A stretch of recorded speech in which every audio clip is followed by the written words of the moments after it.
आदरणीय सुनने वालों, रावण अपनी सेना के साथ युद्ध भूमि पहुंच गया। रावण के सामने पहले सुग्रीव आ गया। रावण ने सुग्रीव से कहा, सुग्रीव, रावण से युद्ध करना तुम्हारे बस की बात नहीं है। तुम उस वनवासी को मेरे सामने भेजो। मैं राम को समाप्त कर आज ही इस युद्ध का निर्णय कर देता हूँ। सुग्रीव ने कहा, रावण, राम से युद्ध करने से पहले तुझे मुझसे लड़ना होगा। इतना कहकर सुग्रीव रावण से युद्ध करने लगा।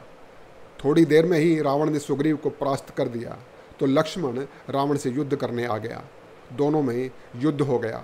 रावण ने एक दिव्यास्त्र का प्रयोग कर लक्ष्मण को भूमि पर गिराने की कोशिश की तो हनुमान ने आकर लक्ष्मण को सहारा दिया और रावण पर एक मुष्टि का प्रहार कर दिया।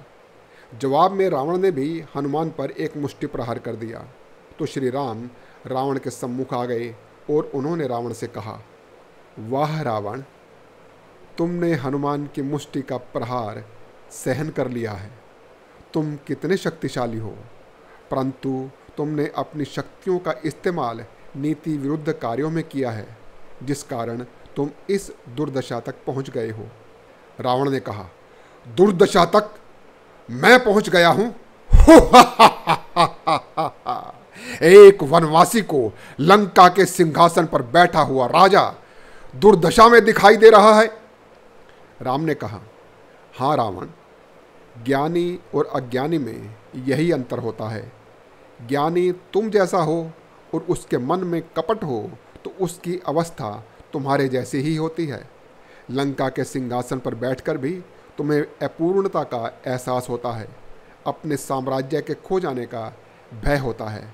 इसे दुर्दशा कहते हैं। रावण ने कहा, युद्ध भूमि में शस्त्र उठाकर शक्ति प्रदर्शन होता है, बातें बनाकर नहीं। युद्ध करो। रावण और राम में युद्ध शुरू हो गया। बहुत देर तक युद्ध चलता रहा। राम ने अपने बाणों से रावण के सभी आक्रमणों को निरस्त कर दिया और अपने बाणों से उसके शस्त्रों को भी तोड़ दिया।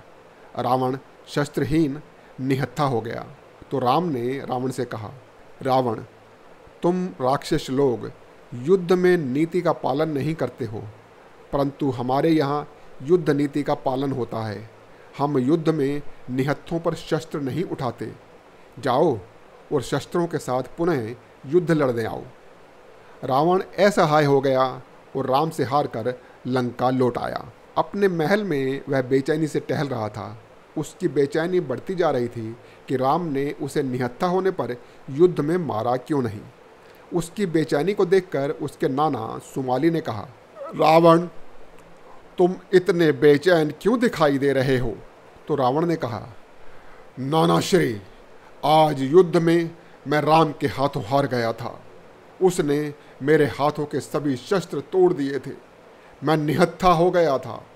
तब वह मुझे मार सकता था, परंतु उसने मुझे यह कहकर युद्ध से जाने के लिए कहा कि वह निहत्थे पर वार नहीं करता और पुनः युद्ध लड़ने के लिए मुझे अपने अस्त्रों शस्त्रों के साथ आने को कहा है। मैं उस समय अपने आप को बहुत असहाय महसूस कर रहा था। आज पहली बार मैं युद्ध भूमि से इस तरह अपमानित होकर आया हूँ। सुमाली ने कहा, रावण, यह तो राम का बड़प्पन है जो उसने तुम्हें युद्ध नीति का पालन करते हुए छोड़ दिया। हम राक्षस ऐसे समय में अपने दुश्मन का वध कर ही देते हैं। तुम्हें जीवन दान मिला है तो इसका भरपूर फायदा उठाओ। राम को अपनी वानर सेना पर भरोसा है। समस्त वानर सेना एक ही दिन में समाप्त हो सकती है। रावण ने कहा, सच नाना श्री, वो कैसे? तो सुमाली ने कहा, रावण, कुंभकर्ण एक ही दिन में पूरी वानर सेना को समाप्त कर सकता है। तुम्हें केवल कुंभकर्ण को जगाकर युद्ध भूमि में भेजना होगा। कुंभकर्ण एक ही दिन में युद्ध समाप्त कर सकता है। रावण सुमाली की बात से सहमत हो गया और प्रसन्नता के साथ उसने अपने सैनिकों को आदेश दिया, सैनिकों, जाओ और कुंभकर्ण को जगाओ। उसके जागने के बाद उसे अच्छी तरह भोजन करवाओ। फिर उससे कहना कि वह मुझसे मिले। मैं अपने महल के चौबारे में उसकी प्रतीक्षा कर रहा हूँ। सैनिक कुंभकर्ण को जगाने के लिए उसके महल की ओर चले गए। रावण प्रसन्न हो गया था कि कुंभकर्ण के जागने के बाद वह राम की संपूर्ण वानर सेना को समाप्त कर देगा और राम अकेला रह जाएगा तो वह मेरा सामना नहीं कर पाएगा। मजबूर होकर वह लंका से वापस चला जाएगा। यह सोचता हुआ रावण अपने महल के चौबारे में जाकर कुंभकर्ण की प्रतीक्षा करने लगा। त्रिजटा ने अशोक वाटिका में जाकर सीता को संदेश सुनाया, बेटी सीता, अब श्री राम की विजय निश्चित हो गई है। सीता ने कहा, ऐसा क्या हुआ माता, जरा बताइए। त्रिजटा ने कहा, आज युद्ध में श्री राम ने रावण से ऐसा युद्ध किया कि उन्होंने रावण को निशस्त्र और निहत्था करके युद्ध नीति का पालन करते हुए उसे जीवित छोड़कर युद्ध भूमि से पीठ दिखाकर जाने के लिए मजबूर कर दिया है। सीता ने कहा, सच माता? त्रिजटा ने कहा, हाँ सच पुत्री। रावण ने महल में आने के बाद नानाश्री की सलाह से उसने मेरे तात कुंभकर्ण को जगाने भेजा है। तात कुंभकर्ण नीतिवान हैं। मुझे विश्वास है कि किसी भी परिस्थिति में वो नीति का उल्लंघन नहीं करेंगे, अपितु वह रावण को उचित मार्ग ही सुझाएंगे। तो सीता, अब तुम कोई चिंता मत करो, शीघ्र ही तुम्हारा श्री राम से मिलन होने वाला है। सीता ने कहा, माता, आपने यह शुभ समाचार सुनाकर मुझे आनंदित कर दिया है। आपका बहुत बहुत धन्यवाद। कुंभकर्ण के महल में कुंभकर्ण को जगाने के लिए सैनिकों ने ढोल नगाड़े बजाने शुरू कर दिए, किंतु कुंभकर्ण नहीं जागा। पाकशाला में कुंभकर्ण के भोजन का प्रबंध हो रहा था। भोजन तैयार होने के बाद जब गर्मा गर्म भोजन और मिठाइयाँ कुंभकर्ण के महल में पहुंची तो उस भोजन की खुशबू से कुंभकर्ण जाग गया। जागते ही उसे भूख लगी और वह भोजन करने बैठ गया। भोजन करते हुए उसने उसके सो जाने से जागने तक लंका में होने वाली समस्त गतिविधियों का समाचार सुनाने को कहा। उसके एक निजी सहायक ने शूर्पणखा के नाक कटने से लेकर वानर सेना के साथ राम के लंका में प्रवेश करने तक की कहानी सुनानी प्रारंभ कर दी। पूरी कहानी सुनने के बाद कुंभकर्ण ने भोजन समाप्त कर दिया। उसके भोजन समाप्त कर लेने के बाद रावण द्वारा भेजे गए एक सैनिक ने उससे कहा, आदरणीय कुंभकर्ण जी, महाराज रावण के आदेशानुसार आपको असमय जगाने के लिए हमें क्षमा करें। महाराज रावण आपसे तुरंत मिलना चाहते हैं। वे अपने महल के चौबारे में आपकी प्रतीक्षा कर रहे हैं। कुंभकर्ण रावण से मिलने उसके महल की ओर चल दिया। रावण के महल के बाहर कुंभकर्ण पहुंच गया। महल के चौबारे पर रावण कुंभकर्ण की प्रतीक्षा कर रहा था। कुंभकर्ण ने रावण से कहा, भ्राताश्री प्रणाम। रावण ने कुंभकर्ण को आशीर्वाद दिया और कहा, कुंभकर्ण, लंका पर विपत्ति के बादल छा गए हैं, इसलिए तुम्हें असमय जगाने के लिए मुझे खेद है। कुंभकर्ण ने कहा, ऐसा क्या हो गया भ्राताश्री जो मुझे जगाना आवश्यक हो गया? रावण ने कहा, लंका की भूमि पर वानर सेना ने डेरा डाल दिया है। हमारा शत्रु राम निर्बल नहीं है, वह अपनी वानर सेना के कारण बलवान है। उसने अल्प समय में ही हमारे वीर योद्धाओं को मार डाला है। जब तक दूर दूर से हमारे योद्धा लंका में नहीं आ जाते तब तक शत्रु से लंका को सुरक्षित रखना मुश्किल हो गया है। तुम्हारा युद्ध में जाना जरूरी हो गया है। कुंभकर्ण ने कहा, क्या इंद्रजीत से कुछ नहीं हुआ? रावण ने कहा, जब मैं स्वयं उससे युद्ध में हार कर आ गया हूं तो मैंने इंद्रजीत को युद्ध में भेजना उचित नहीं समझा। कुंभकर्ण ने कहा, क्या कहा? आप युद्ध भूमि में गए थे?